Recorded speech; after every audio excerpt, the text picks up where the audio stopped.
see that on news programs. They're talking about a story. They'll say, well, what we know is, and then they'll cut to tell you what the government has put out in a statement. That's what we know. No, that's what they bloody said. And what we know, well, what do we know at any point? Until 1929, scientists thought there was only one galaxy in the universe, the Milky Way. Today, they estimate minimum 100 billion.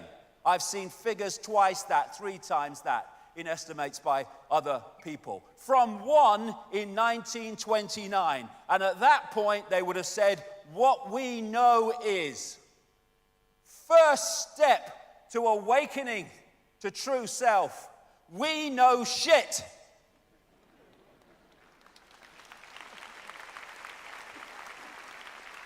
From that starting point, we got a chance of knowing more than shit. Re-examine all you have been told. Dismiss what insults your soul, and that includes every word I say today if it insults your soul. Emancipate yourselves from mental slavery. I love the way he sings that, Bob Marley.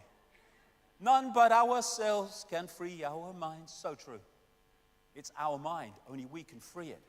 And people think about enlightenment as it's some kind of, trotting down country lanes with violins and little butterflies flying around with beautiful colors. Actually, it is this, brilliantly set out. Make no mistake about it, enlightenment is a destructive process. Enlightenment is the crumbling away of untruth. It's seeing through the facade of pretense. It's the complete eradication of everything we imagine to be true. Blank sheet of paper, starting again. What goes on that blank sheet of paper has now got to convince me. And I don't care if you got letters after your bloody name or letters before your name. I couldn't give a damn. I'm deciding my sense of reality, not the system. And John Lennon said, the more real you get, the more unreal the world gets. Why? Because the more real, awakened you become, the more you see the madhouse. And it's been going on for centuries. This is Leonardo da Vinci. I awoke only to see that the rest of the world was still asleep. But only when you awaken do you see the world's asleep, because you were asleep with all of them before. This is what we need to transform human reality. We need the end of bloody normal. This is a great line. Normal is getting dressed in clothes that you buy for work and driving through the traffic in a car you're still paying for. In order to get to the job, you need to pay for the clothes and the car and the house you leave vacant all day so you can afford to live in it. Brilliant.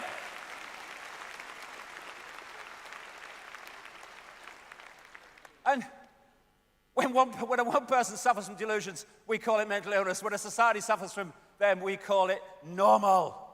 Because who decides normal? That which controls the information within the society. There you go. I've just been called normal. I've never been so insulted.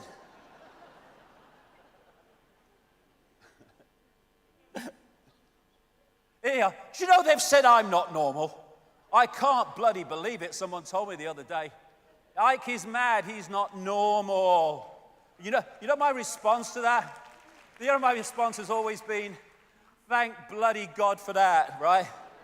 What a relief. A world that's insane thinks I'm mad. Thank you, God. Phew. History shows us that the people who end up changing the world are always nuts until they're right, and then they're geniuses. History is alive with it. As I said in a book years ago, today's mighty oak is just yesterday's nut that held its ground. Long enough for perceptions to change. Can you remember who you were before the world told you what you should be? Can any of us remember that? When we're born into a world and from day one we're told who we are, what we should do, what reality is, what we should aspire to, what we should oppose, all of it. Just a program. This is my space. I'll decide what comes into it. And I don't care if you're a parent or a school teacher or a bloody politician, a scientist, an academic, I decide what comes into my space and my reality, not you. And when we do that, we can start to change. If you sense more, there is more. Yes. It's people get stuck in the mode of thinking. And when we feel something, what does it feel? You can say, well, it feels right. It shouldn't, but it does. This is the true self. This is the programmed self. Know the truth by the way it feels. And that's all I can say today.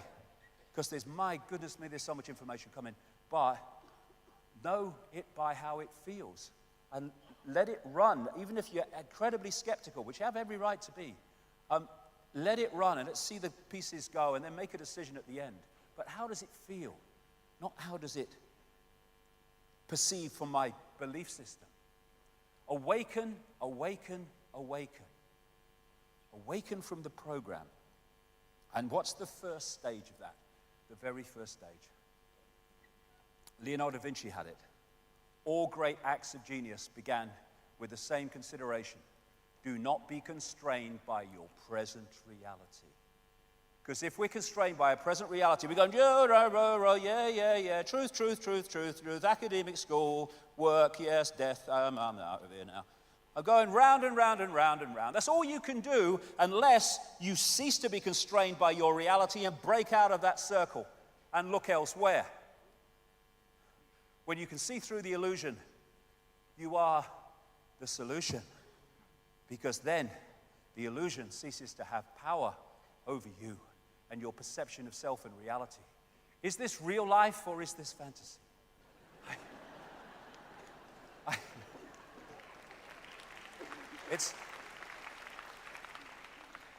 It is fantasy because it's all an illusion on a scale that we would beg a belief if we didn't see the evidence to back it up. But this is crucial.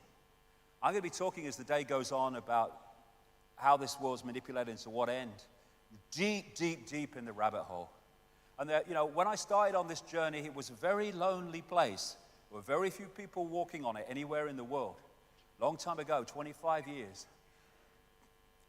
And there are now very large numbers of people.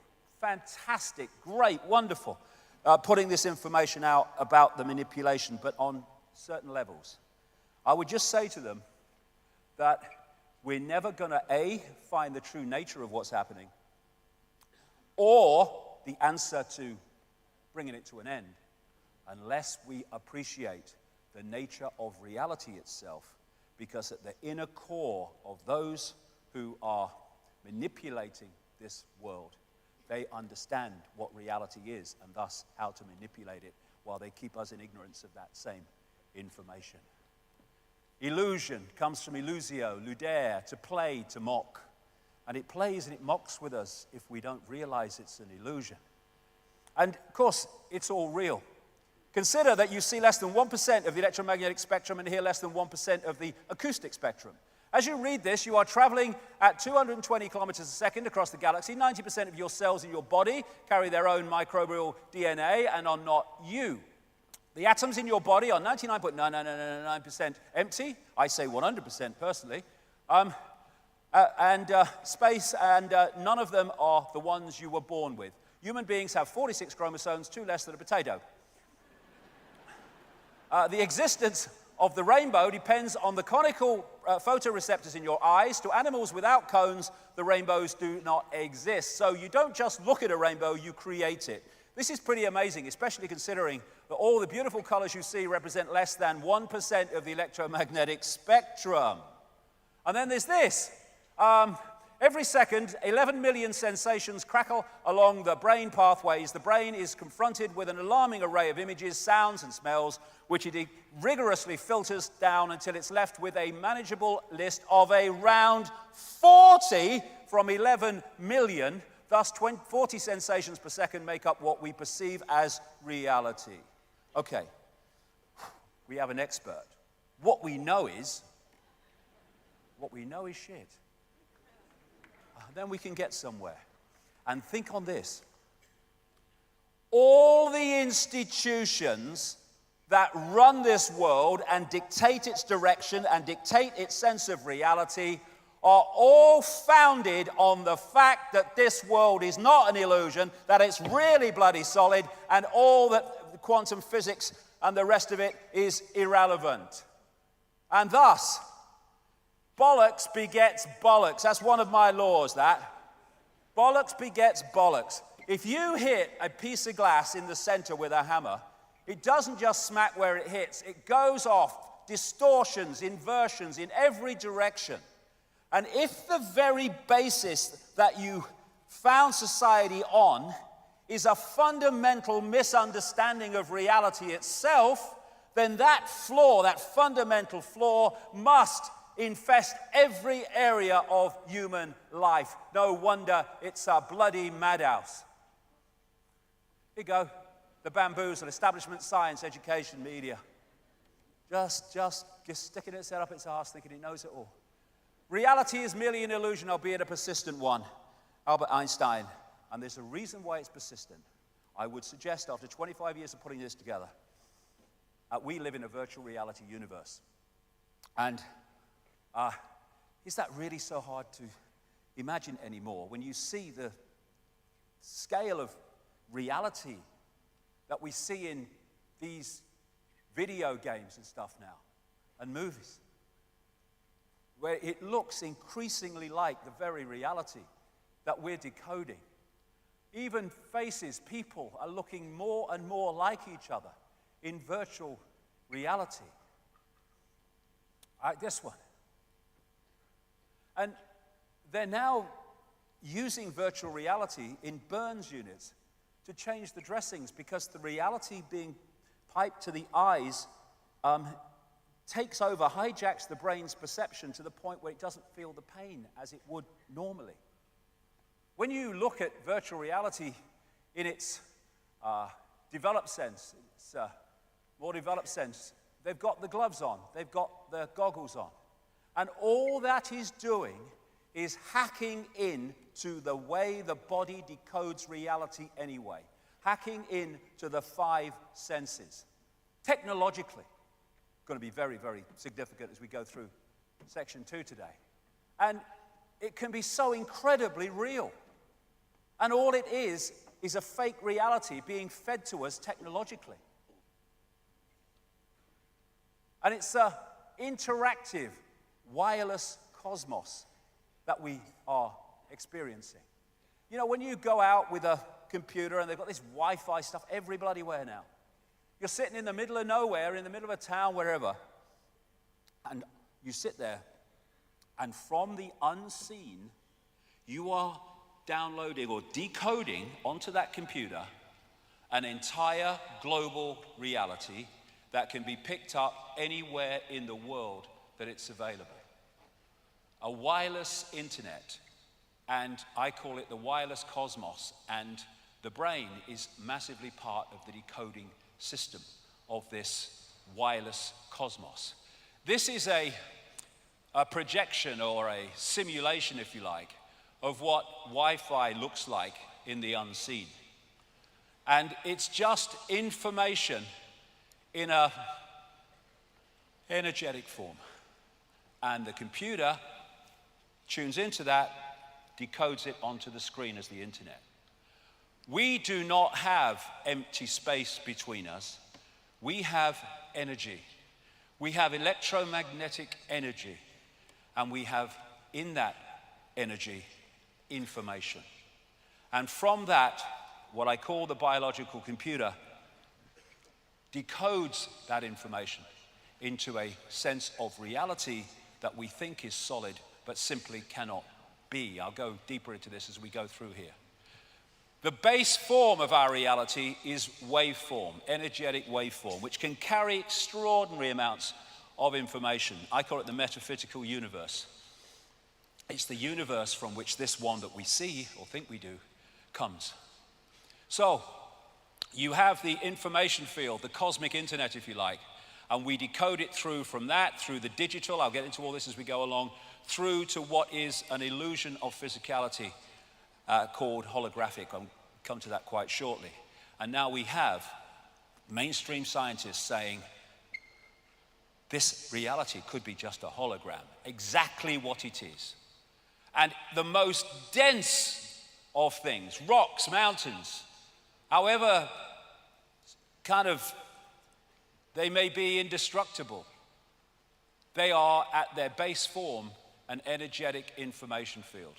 The more dense the energy, the lower the frequency, the denser and more solid the form appears to be. And Nikola Tesla, the genius from which so much came, one of the great scientific geniuses of modern times, who in effect gave us the electrical system. He gave us radar because it was stolen from him. And he could see beyond the physical that we perceive. And he said, the day science begins to study non-physical phenomena, it will make more progress in one decade than in all the previous centuries of our existence. Why? Because you go to the source of the reality instead of the decoded expression of that reality. You go to the source, not the expression of the source. So we live in this cosmic internet. On one level, it operates on an electromagnetic level. Of course, the brain is working electrically as it interacts with it. And the reason that animals can be so sensitive to things that humans can't be, because they read the newspapers and watch Simon Cowell, but is because they have not gone through this system of programming. So they are naturally sensitive to these information fields and can pick up changes in it, which is why animals can feel earthquakes coming before they come. So what is the internet? People say, well, it's like pictures and text and colors on a screen. Well, yes, it is, but only on the screen. Everywhere else, it's electronic circuits and all that gadgetry. What is television? Well, it's pictures on a screen. Yes, it is, but only on the screen. Everywhere else, television, in the analog sense, is frequency fields, or the electrical kit that they do now with digital. And our body mind, the body mind as I call it, is like a computer system which allows us to experience this reality. And that is just like sitting in an office.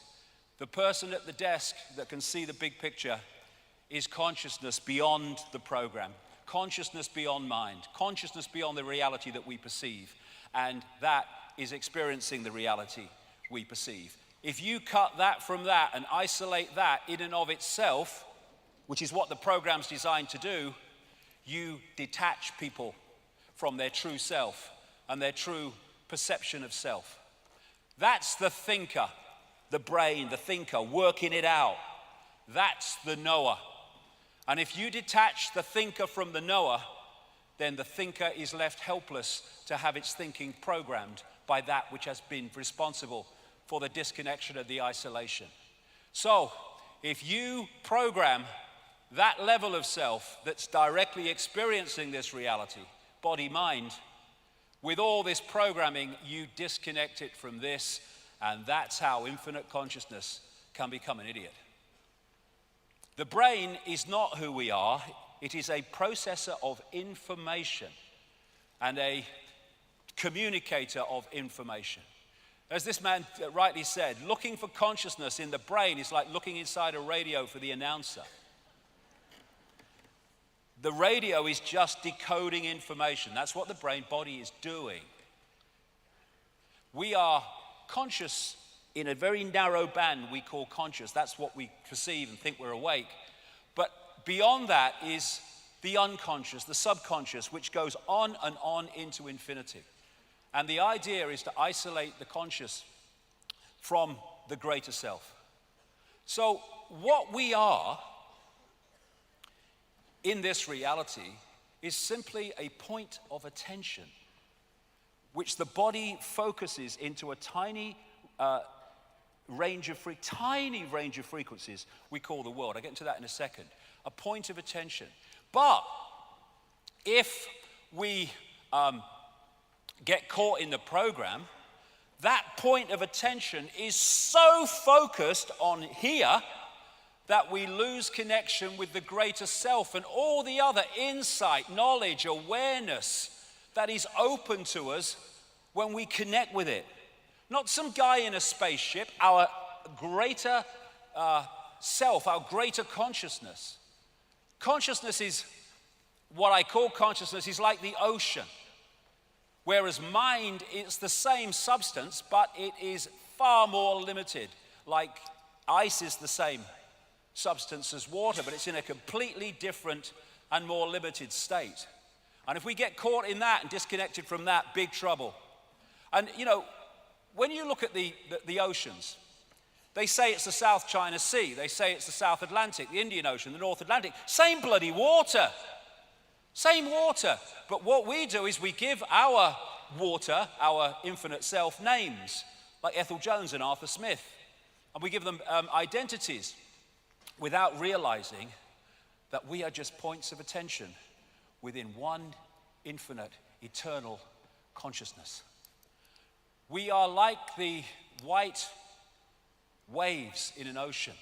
They look different to the rest of the ocean, but they're just a different expression of the ocean. This is a fantastic picture. This sums up humanity. We are expressing our point of attention as a uniqueness, which is wonderful. A unique personality, a unique person, a unique perspective, a unique point of attention. But at that time, we are connected to all the other points of attention in infinite awareness, which in the end are all us and we are all them. And so, when we go to war, we go to conflict, we are fighting ourselves. You hit yourself around the head with a baseball bat, they put you away. But we're doing that all the time because we've got caught in the illusion of the fact that we have space, empty space between us, and we're all individual to the point where we're not connected. The ocean is the droplet is the ocean. Drop the droplet in the ocean. Where does the droplet end and the ocean start? The idea of the conspiracy is to keep that droplet disconnected from the ocean. And when they do that, we have the world that we live in. Great line, Leonard Cohen. If you don't become the ocean, you'll be seasick all your life. And so many people feel this ache, this sense of disconnection, this sense of longing that they can't put words to, because one part of them, one level of them knows that we're all one. Everything is all one. Leonardo da Vinci learned how to see, realize that everything connects to everything else. It's an ocean. We are a point of attention, but we are the ocean. My God, that's what we are. We're the freaking ocean of infinite consciousness. What a job they've done to persuade us we're Ethel from the store. Near-death experiences have experienced this. So often, the common themes of what they say is incredible. How they leave the body and suddenly past, present, and future are all happening at the same time, in the same moment. How they have multiple levels of awareness at the same time. In the body, they had one level of awareness, because the body focuses us in these frequencies, locks us in like a computer. From one of my books, the fear of death comes from the ignorance of life. There is no death. There's just a removal from the vehicle into consciousness, in awareness of itself again. But you get people frightened of death, and they'll give their power away to doctors and chemo freaking therapy and all of it, because they want to stay alive, because they fear death. There is no death. There's just a change of point of attention. That's all it is. Point of attention, point of attention. I'm terrified. If people say to me, don't you frighten, they'll kill you. Well, so they kill me, all right? I'll leave the body, and I go, oh God, I'm terrified. Oh my goodness, it's such a nightmare, becoming all that is, has been, and ever can be, in full awareness of itself.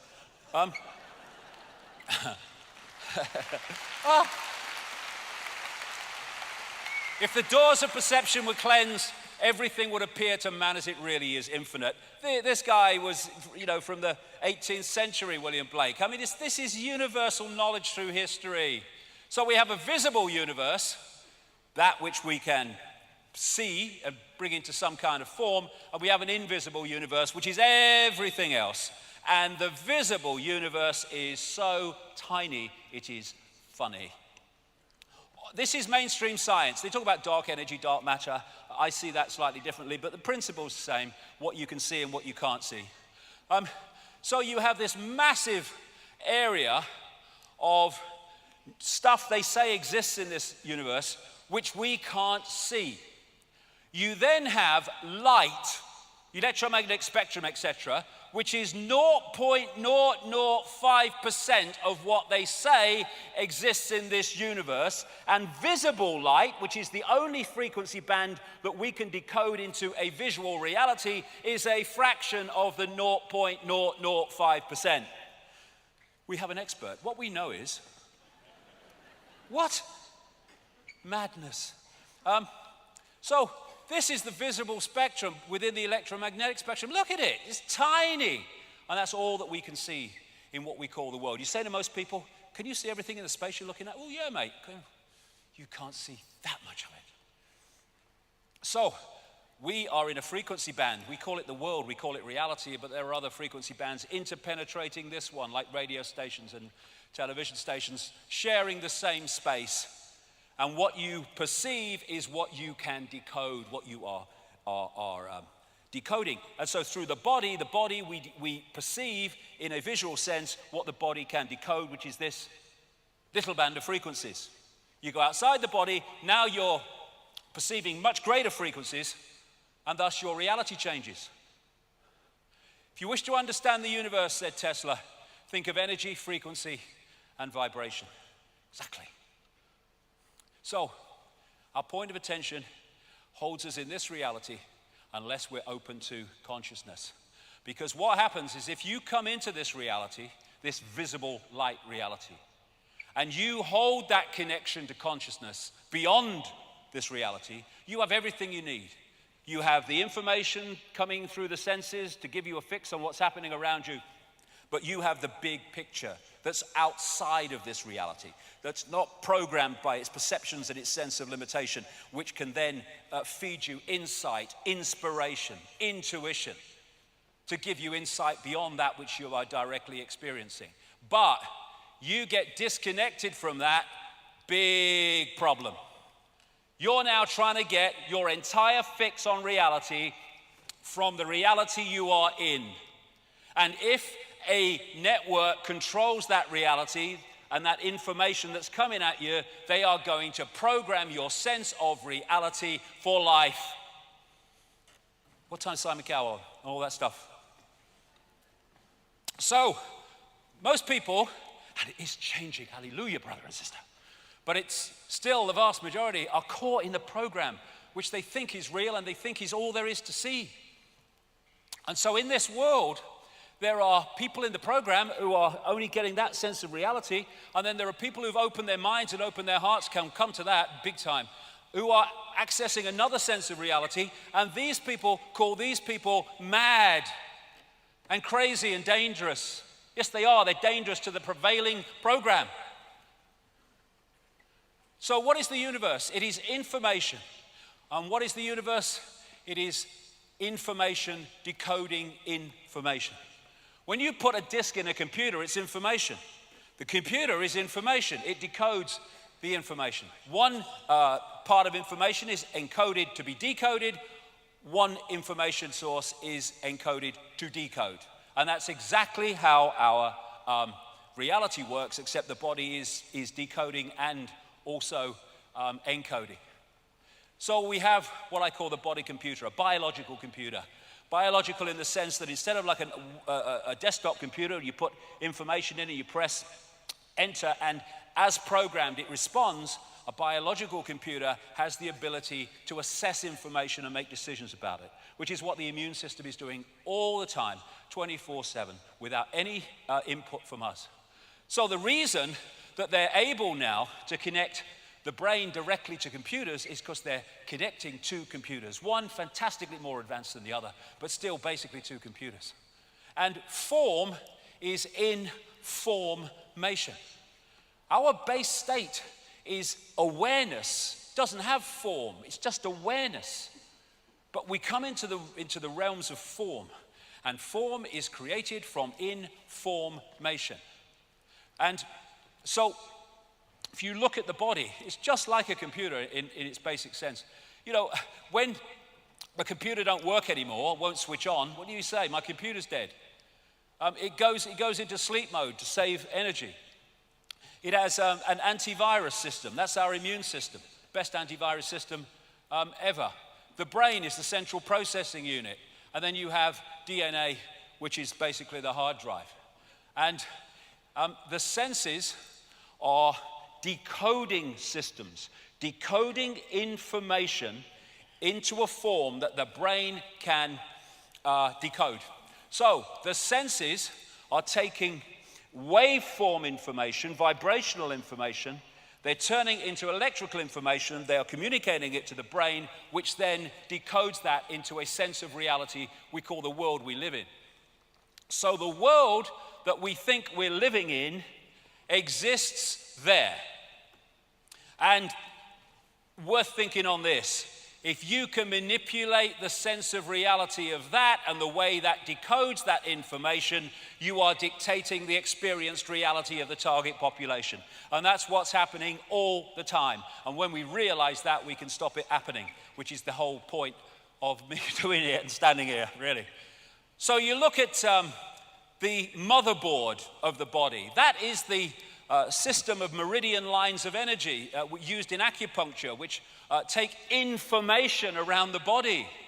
You know, when information is passing around the computer too slowly, things start to malfunction. And what do we say? My computer's so slow today. Yes, because the information is not passing around at optimum level. When the information is not passing around these chakra systems and meridian line systems, then the computer malfunctions. We call it dis-ease, disharmony.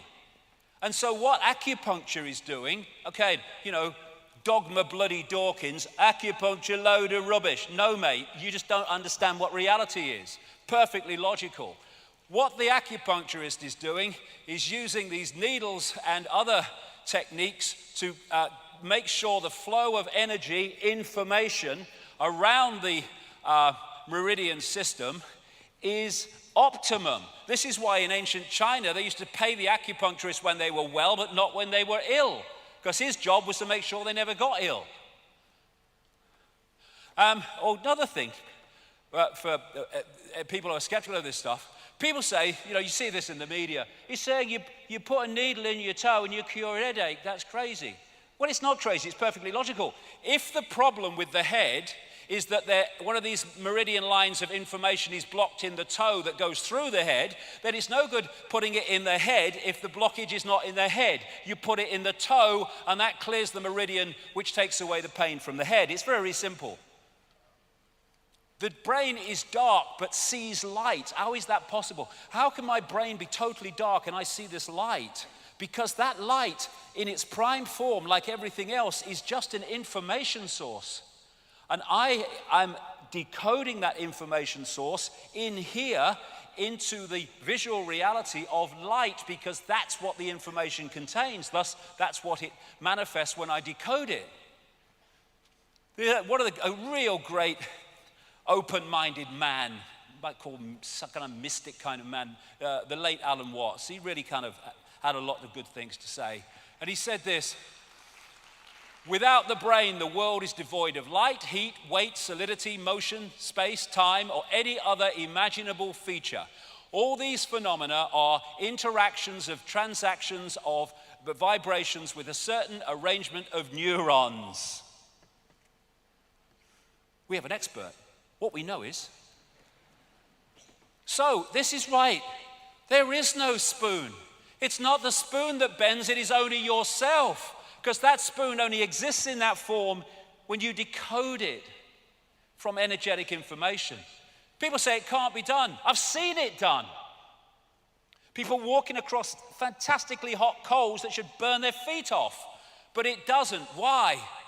Because if they go through the coals with the perception, here we go again, that they'll get burned because that perception will lead to the decoding of the perception. Call an ambulance. But when you go into another level of consciousness that is not decoding reality like that, you walk through coals and not get burnt, because an illusion can only burn an illusion if you think it's real.